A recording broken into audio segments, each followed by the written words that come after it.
E a gente começa a edição de hoje com um balanço das eleições aqui em Goiás. Vamos agora direto para o TRE, onde está o repórter Marcelo Labeca, que traz as informações ao vivo. Boa tarde, Labeca. Boa tarde, Michele. Boa tarde a todos. Pois é, a gente agora está na sede do TRE, aqui na Praça Cívica, no centro de Goiânia. E mais uma vez a gente vai conversar com o Alexandre Azevedo, ele que é analista judiciário do TRE aqui no estado de Goiás, e a gente vai fazer com ele um balanço das eleições que aconteceram ontem aqui no estado. Alexandre, boa tarde. A gente já deu até essa notícia ontem, fez a divulgação ao vivo da apuração. Foi uma eleição muito tranquila, né, em comparação às outras eleições. Boa tarde. Boa tarde, é um prazer falar com vocês também com o telespectador da TBC. Realmente foi uma eleição, né, bem tranquila, né, aqui dentro daquela normalidade que se esperava. Infelizmente tivemos ocorrências tristes, né, como o caso de Itumbiara, mas que não se refletiu no dia da eleição. Não houve atos de violência, de vandalismos. O eleitor compareceu e votou, né, e exerceu ali o seu papel democrático. Muitas ocorrências também, boca de urna. A polícia acabou fazendo o papel dela direitinho e vocês estiveram acompanhando isso também. Sim, nós tivemos bastante ocorrências, né? Número de 300. Mas se nós formos pensar, né, que o estado de Goiás, com 246 municípios, 4 milhões de eleitores, as ocorrências foram dentro daquilo do limite aceitável, né? A eleição de Itumbiara agora está definido lá, o candidato foi substituído a tempo, ali não tem mais o que fazer, né? O outro candidato que foi no lugar do Zé Gomes, sim, vai ser o próximo prefeito. Sim, ele vai ser eleito, né? Aliás, foi eleito, vai tomar posse, ser diplomado, tomar posse, sem nenhum problema. Salvo se houver alguma outra alegação, né? Que nós não tem ainda. Mas com relação à substituição em si, não há nenhum questionamento. Tem uns casos pendentes ainda, pelo menos em 2 municípios, Lusiânia e Senador Canedo. Por que dessa pendência e qual que é agora o rumo desses 2 municípios em relação ao TRE?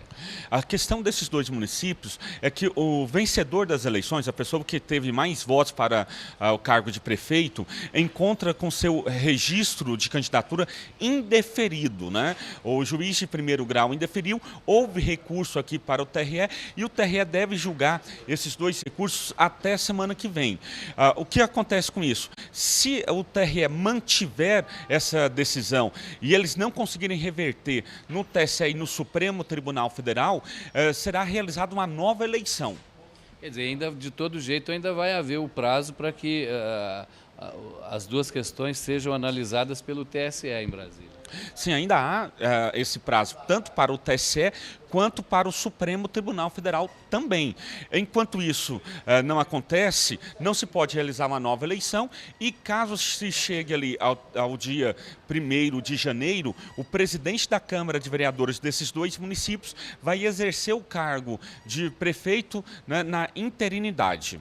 Tá certo. Outra coisa que chamou bastante a atenção também foi o número de votos brancos e nulo e as abstenções, né?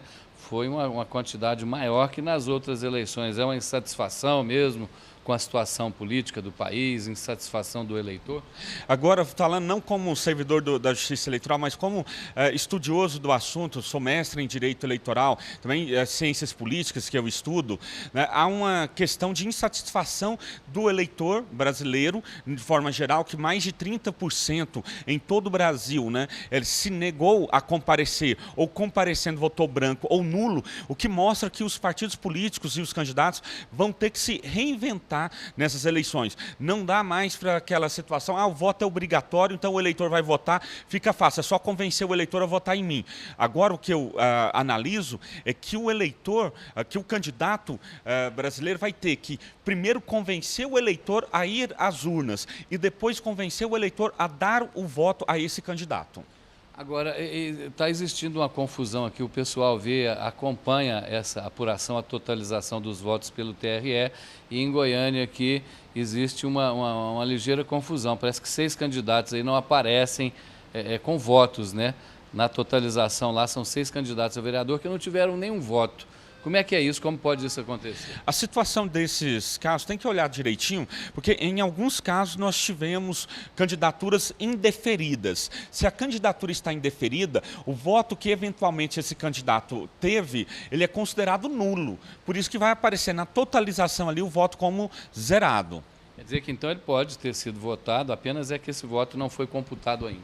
Exatamente. E aí se torna quase a mesma coisa desses candidatos em Lusiânia e Senador Canedo. Ele precisa ter sucesso no recurso dele.